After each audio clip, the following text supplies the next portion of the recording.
कर्पूरगौरं करुणावतारं संसारसारं भुजगेन्द्रहारं कर्पूरगौरं करुणावतारं संसारसारं भुजगेन्द्रहारं सदा वसन्तं हृदयारविन्दे सदा वसन्तं हृदयारविन्दे भवं भवानी सहितं नमामि भवं भवानी सहितं नमामि। ओम श्री गणेशाय नमः। श्री गुरुवे नमः। ओम नमः शिवाय। प्रिय आस्तिक स्नेहीजनों, आज हम शिव पुराण का महात्म्य एवं प्रथम अध्याय का वर्णन करेंगे। आइए जानते हैं। श्री शौनक जी ने महाज्ञानी सूत जी से पूछा कि इस घोर कली काल में जीव प्रायः आसुर स्वभाव के हो गए हैं, उस जीव समुदाय को शुद्ध बनाने के लिए सर्वश्रेष्ठ उपाय क्या है? तो सूत जी ने कहा कि भगवान शिव को संतुष्ट करने वाला कानों के लिए रसायन अमृत स्वरूप तथा दिव्य है, तुम उसे श्रवण करो। कलयुग में शिव पुराण महान त्रास का विनाश करने वाला है, मोक्ष व शिवपद देने वाला है।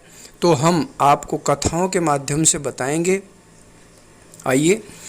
एक बार एक किरात नगरी में ब्राह्मण रहता था जो अपने कर्म से विमुख हो गया। एक दिन देव योग से घूमता हुआ प्रयाग में जा पहुंचा।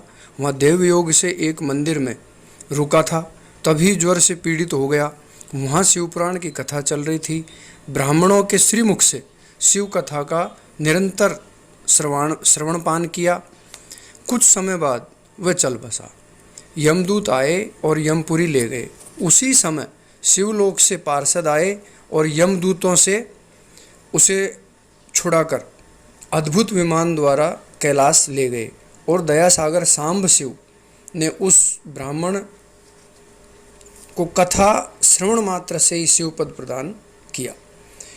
इसी तरह बिंदु नामक एक द्विज वास्कल नामक नगरी में रहता था। वह कुमार्ग पर ही चलता था हमेशा। उसकी पत्नी उत्तम धर्म के पालन में लगी रहती थी, लेकिन दुराचारी पति के आचरण से प्रभावित हो आगे चलकर वह भी दुराचारी हो गई। इस तरह दोनों दुराचार में डूबे हुए पति पत्नी का बहुत समय व्यर्थ बीत गया। कुछ समय बाद बिंदु की मृत्यु हो गई और विंध्य पर्वत पर एक पिशाच योनि को प्राप्त हुआ। एक दिन देव योग से चंचुला ने अपने भाई बंधुओं के साथ गोकर्ण क्षेत्र में तीर्थयात्रियों के साथ जाकर तीर्थ में स्नान किया और शिव कथा का श्रवणपान किया। तो कर्म फल का बोध होने पर वह डर गई। उसने ब्राह्मण से पूछा कि मैं अपने धर्म को नहीं जानती थी और मैंने दुराचार किया, अब आप ही मेरे उद्धार का रास्ता बताइए। तब ब्राह्मण ने शिव कथा सुनाते हुए उसे सभी पापों को नष्ट करने का साधन प्रायश्चित बताया। सत्पुरुषों ने सबके लिए प्रायश्चित को ही समस्त पापों का शोधक बताया है। चंचुला शिव भक्ति करते हुए भगवान शंकर के धाम पहुंची और पार्वती जी ने तो दिव्य रूप धारिणी बिंदुग प्रिया चंचुला को प्रेम पूर्वक अपनी सखी बना लिया।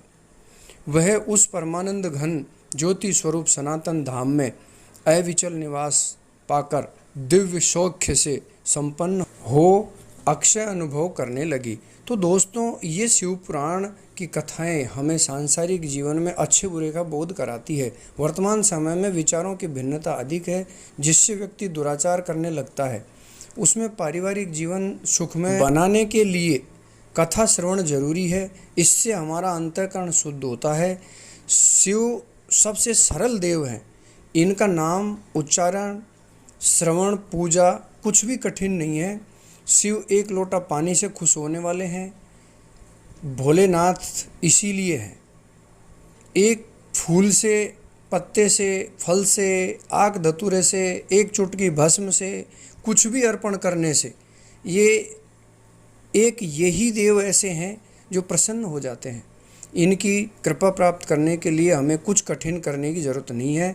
हमारा पारिवारिक जीवन, दाम्पत्य जीवन सुधारने के लिए हमें परमेश्वर का आशीर्वाद सर्व सुलभ है। इसके लिए हमें ढोंग पाखंड की आवश्यकता नहीं है। आप एक पेड़ लगाकर पत्ते अर्पण कर दो, भोले बाबा खुश। आज कोरोना महामारी से विश्व भर में हाहाकार मचा हुआ है। ऑक्सीजन ही नहीं है, हमारे पूर्वजों को इस कृत्रिम ऑक्सीजन की कभी आवश्यकता ही नहीं पड़ी, क्योंकि शिव प्रकृति व पुरुष का रूप है, वे प्रकृति प्रेमी थे। आज हम प्रकृति को भूल गए हैं और विज्ञान पर आ गए हैं।